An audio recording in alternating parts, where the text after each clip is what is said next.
Bismillahirrahmanirrahim. Assalamualaikum warahmatullahi wabarakatuh. Lemas sekali jemaah ya. Saya ulangi. Assalamualaikum warahmatullahi wabarakatuh.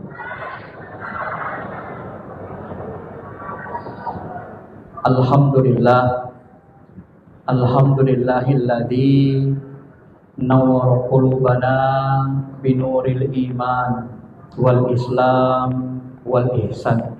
Asyhadu an la ilaha illallah wahdahu la syarikalah wa asyhadu anna Muhammadan abduhu wa rasuluhu alladzi la nabiyya ba'dah. Allahumma shalli ala habibina syafi'ina Muhammadin wa ala alihi wa sahbihi ajma'in, amma ba'd. Ma'asyiral muslimin, jamaah salat tarawih yang dirahmati Allah. Tujuan dan hakikat ibadah ini sebenarnya banyak.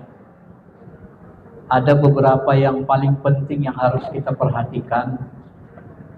Karena sebenarnya salah satu keinginan Allah kita diturunkan dari alam ruh ke alam dunia. Alam dunia ini termasuk alam asfal, alam rendah. Alam tinggi itu alam cahaya, alam langit.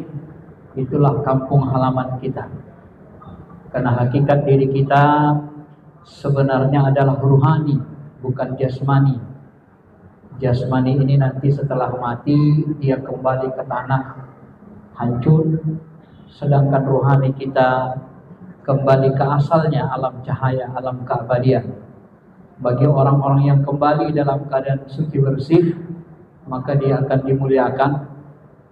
Sedangkan orang-orang yang mengotori rohaninya, maka mereka akan dihinakan.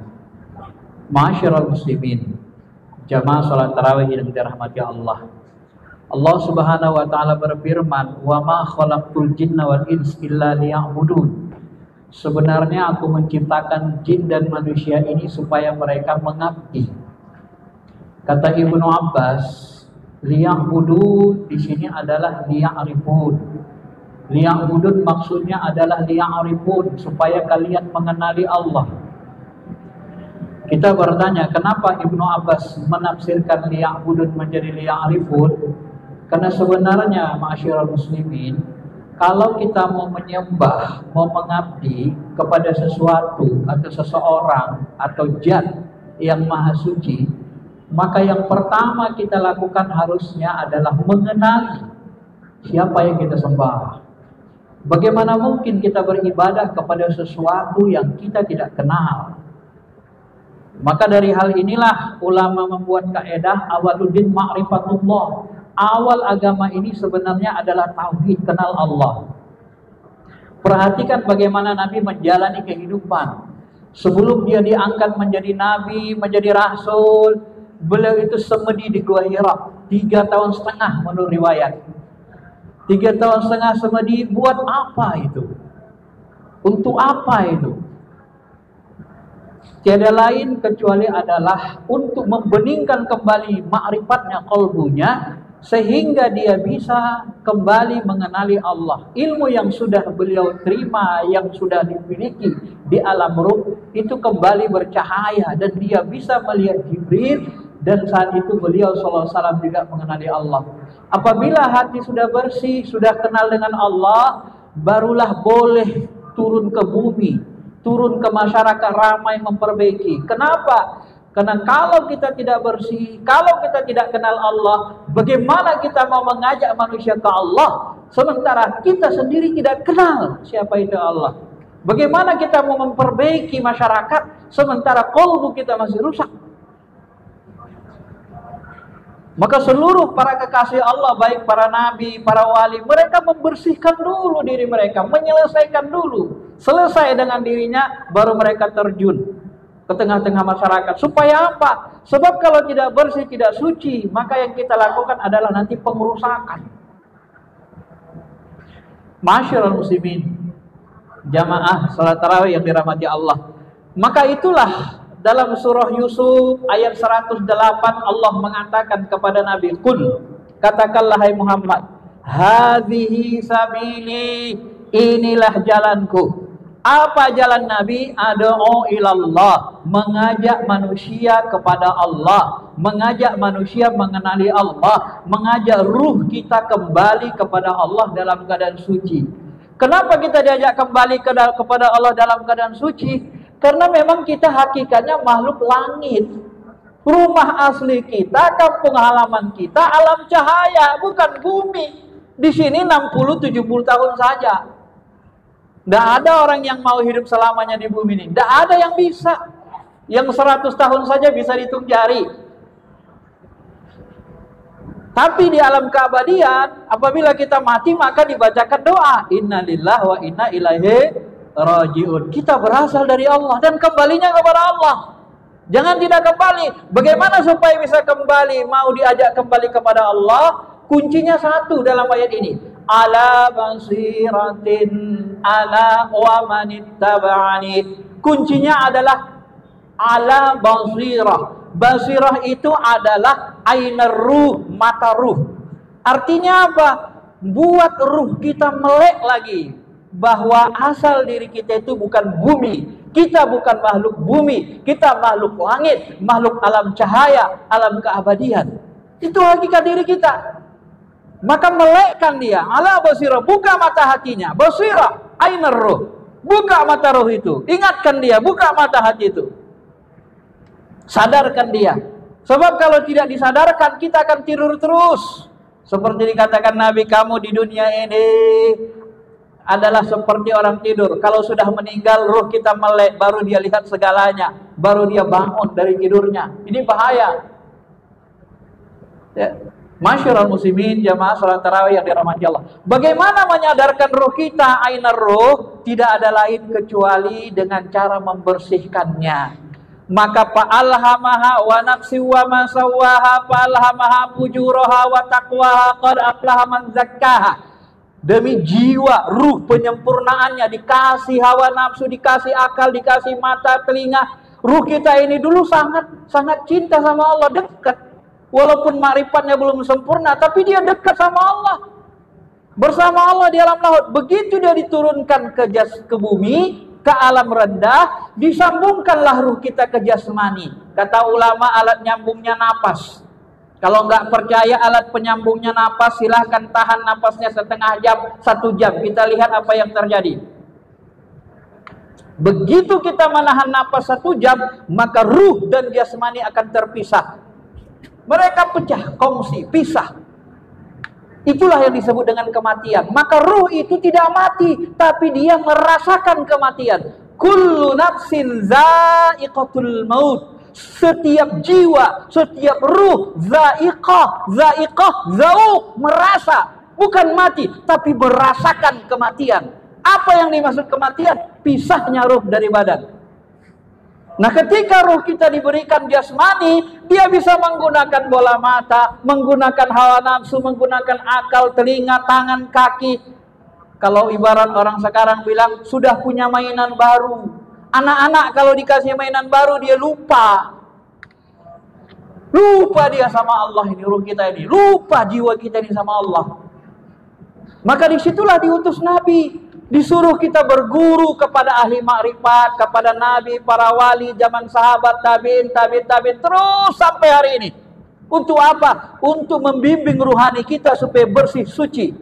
Harus ditalkin, diberikan kalimat syahadat yang benar, dibersihkan dengan amalan-amalan fardu dan amalan sunnah, nawafil. Maka seluruh amalan yang kita lakukan ini, ibadah yang kita lakukan ini, salah satu fungsi terbesarnya adalah yuzakkihim biha, untuk membersihkan qalbu, mensucikan hati, mensucikan ruh. Itulah yang disebut dalam Asy-Syams tadi. Qad aflaha man zakkaha. Sungguh beruntunglah, sukseslah orang yang mensucikan rohaninya. Maka apapun yang kita lakukan, kita sholat dengan khusyuk. Sholat 5 waktu itu kata Nabi seperti kamu mandi 5 kali sehari semalam. di kolam renang kamu, di depan rumah kamu, kamu mandi 5 kali. Jumat ke Jumat kafaroh, mensucikan kalbu kamu. Puasa ini pun mensucikan kalbu, membakar seluruh dosa-dosa dan kotoran di kalbu kita. Man shoma ramadanan imana wa ihtisaban ghufira lahu ma taqaddama min dzambi. Siapa yang puasa dengan iman ihtisab, dia dihapuskan dosa-dosanya. Nah, bagaimana supaya seluruh amalan kita ini menghapuskan dosa, membersihkan kalbu? Karena tugas kita adalah tuzakihim, membersihkan rohani supaya kebuka melek matanya. Maka seluruh amalan kita harus melibatkan kalbu. Kalau sholat harus khusyuk, hadir hati ke Allah. Khusyuk itu hadir hati. Hati kita dihadirkan, dihadapkan ke Allah. Inni wajjahtu wajhiya, aku hadapkan hati ini Allah kepada wajahmu, kepada wajah Zatmu yang maha suci. Hadapkan kalbu kita. Maka orang yang bertuhan dengan hati akan merasakan Allah sangat dekat. Allah itu tidak jauh. Wa nahnu aqrabu ilaihi min hablil warid. Kami lebih dekat dari urat lehermu. Jarak manusia dengan Allah itu tiada jarak. Tidak ada makhluk di alam jagat raya semesta ini yang lebih dekat kepada Allah kecuali manusia. Bahkan Jibril pun tidak mampu menembus alam-alam yang Nabi Muhammad dibolehkan, tapi Jibril tidak boleh. Kenapa? Karena Jibril adalah level malaikat, Muhammad level sang kekasih, tidak boleh masuk. Apabila aku terus, aku akan terbakar hai Muhammad, aku akan terbakar wahai Muhammad, silakan. Maka Muhammad lah, Nabi kita sallallahu alaihi wasallam lah yang langsung mencapai titik terdekat dengan zatnya. Itulah kehebatan manusia. Karena manusia ini sebenarnya adalah kekasih Allah, ruhaninya itu mencintai Allah. Maka seluruh amal ibadah kita harus libatkan rohani. Maka seluruh sholat kita yang diterima adalah bahagian-bahagian khusyuk. Karena itu yang membersihkan kalbu.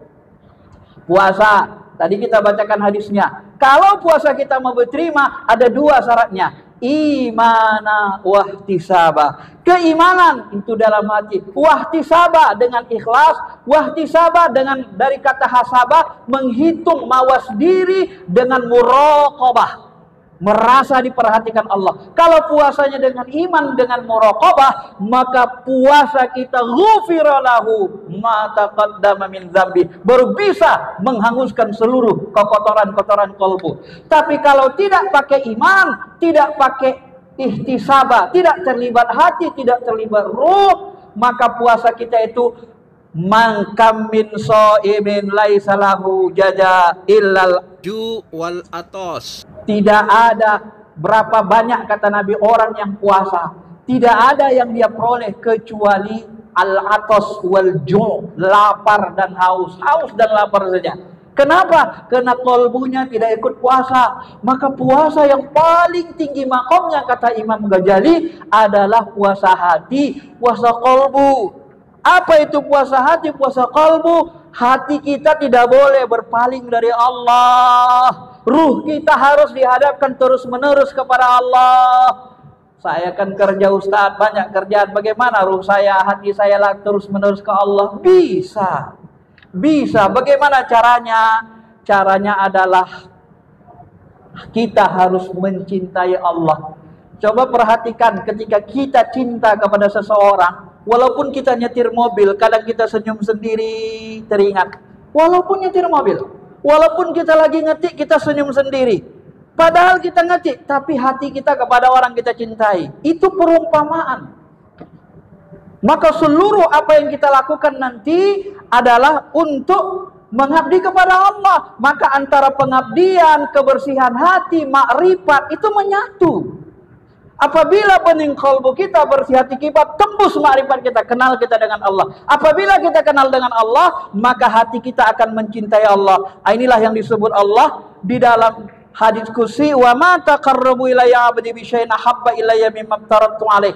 Tidak ada yang paling kucintai kecuali hambaku melaksanakan amalan-amalan fardu. Wa ma yazalu 'abdi yataqarraba ilayya bin nawafil. Tidak henti-hentinya hambaku mengamalkan amalan nawafil, amalan sunnah. Bersih hati dengan amalan fardu, bersih hati dengan amalan nawafil, hatta ahibbahu, sampai muncullah kecintaanku kepadanya. Inilah salah satu target. Muncul rasa cinta ke kalbu kita maka Allah pun mencintai kita, dan akhirnya jadilah apa yang disebut kuntu sam'ahul ladzi yasma'u bi. Kalau dia mendengar dengan telingaku, melihat dengan mataku, nyatu pandangan kita dengan pandangan Allah.